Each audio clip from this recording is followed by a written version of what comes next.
Sister Gabrielle? Sister Gabrielle, you are an angel from Paradise. Surely God can refuse you nothing. You will pray for me this evening, won't you? For I am a great sinner."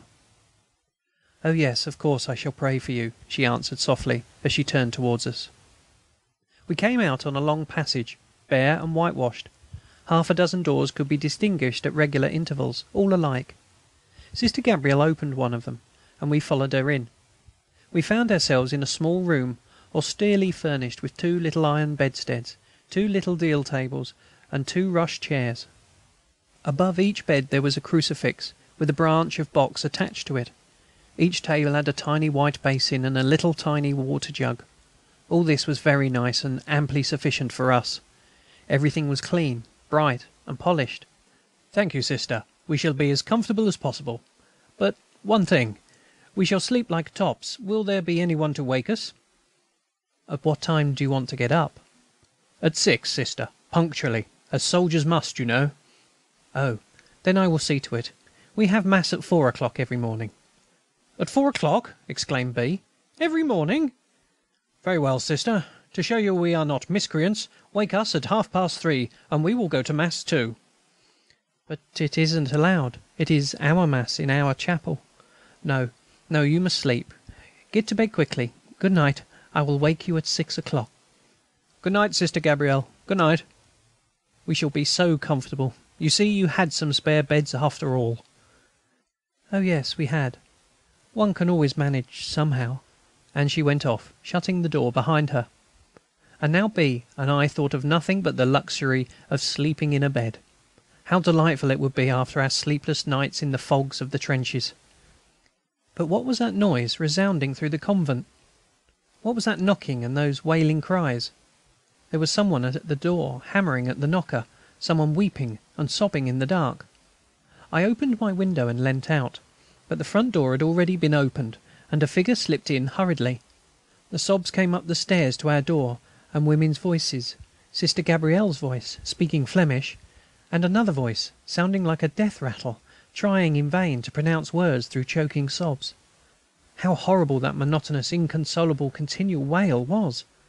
It went on for a short time, and then doors were opened and shut, and voices died away, and suddenly the noise ceased. B. had already got into bed, and from under the sheets he begged me, in a voice muffled by the bedclothes, to put the candle out quickly. But I was haunted by that moaning, though I could not hear it any longer.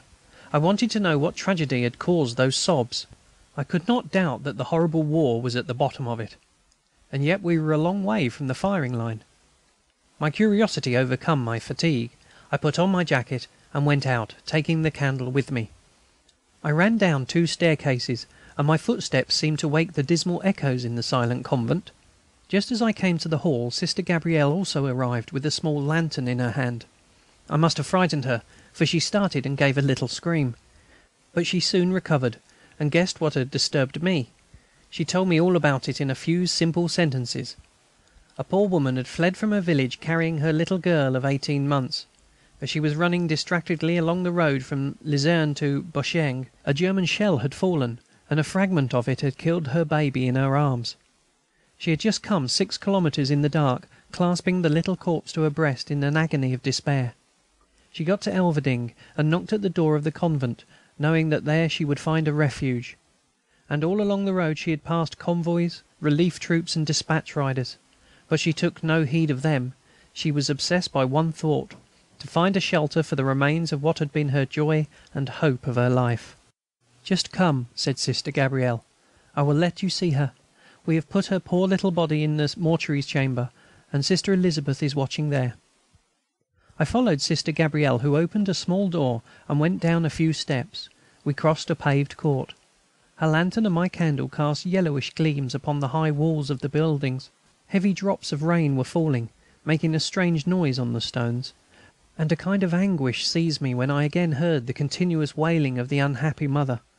Sister Gabrielle opened a low door very gently, and we went in. I must confess that I had been much less moved when, after the first day of the Battle of the Marne, we passed through a wood where our artillery had reduced a whole German regiment to a shapeless mass of human fragments. Here I realised all the horror of war.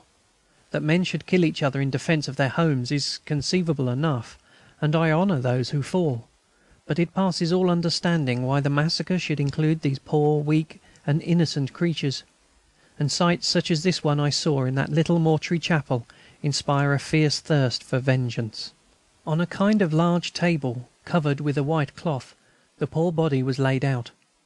It bore no trace of any wound, and the little white face seemed to be smiling.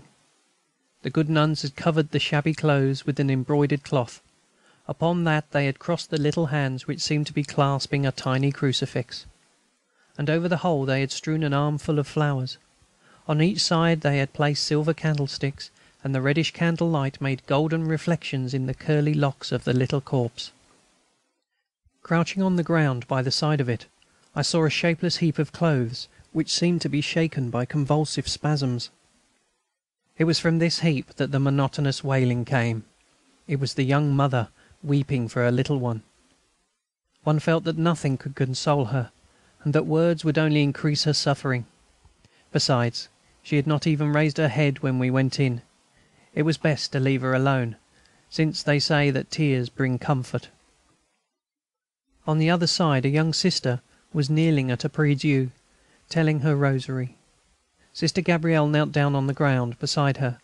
I longed to do something to lessen that grief, and help the poor woman a little. She must have come there in a state of destitution. Her clothes revealed her poverty. But I durst not disturb either her mourning or her prayers, and I came out quietly on tiptoe. Outside, the rain, which was now falling heavily, refreshed my fevered head somewhat. I crossed the courtyard quickly, but my candle went out, and I had some trouble in relighting it, which was very necessary, as I had to find my way in a maze of doors and passages. At last I reached my staircase, and passed the landing and the Sisters' chapel. I heard a distant clock strike midnight, went up another storey, and opened our door noiselessly.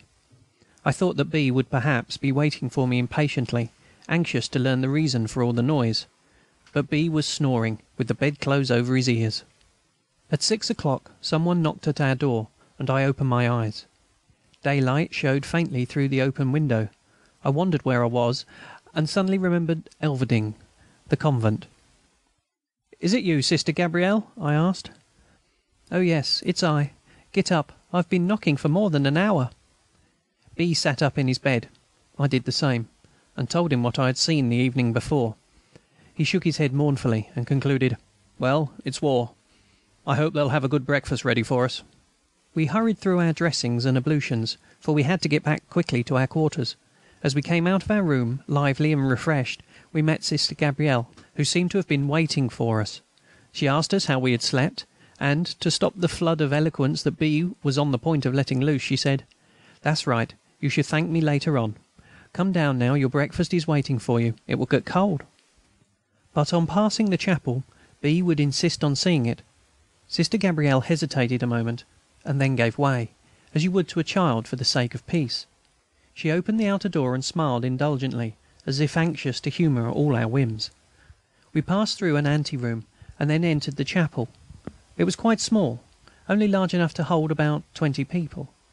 The walls were white, without any ornament, and panelled up to about the height of a man. The altar was extremely simple, and decorated with a few flowers. Some rush chairs completed the plenishings of the sanctuary where the good Sisters of Elverdinghe assembled every morning at 4 o'clock for prayers. As we came out of this humble chapel, I noticed 2 mattresses laid in a corner of the little ante-room. "And who sleeps here, then, Sister?" I asked. Sister Gabrielle turned red as a poppy.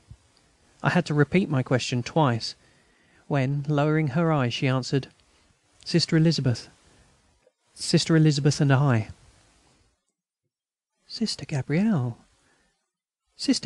then that little room and those 2 little beds where we slept were yours?" "Hush, please come to breakfast at once."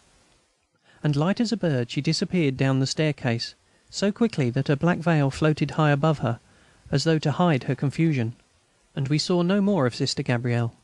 It was a very old woman, one of the inmates, who brought us our hot milk and coffee, our brown bread and fresh butter, in the dining-room with the high cupboards of polished wood. She explained that at this hour the nuns were busy attending to the old folk, and it was no use begging to see our little hostess again. We were told it would be against the rules, and we felt that the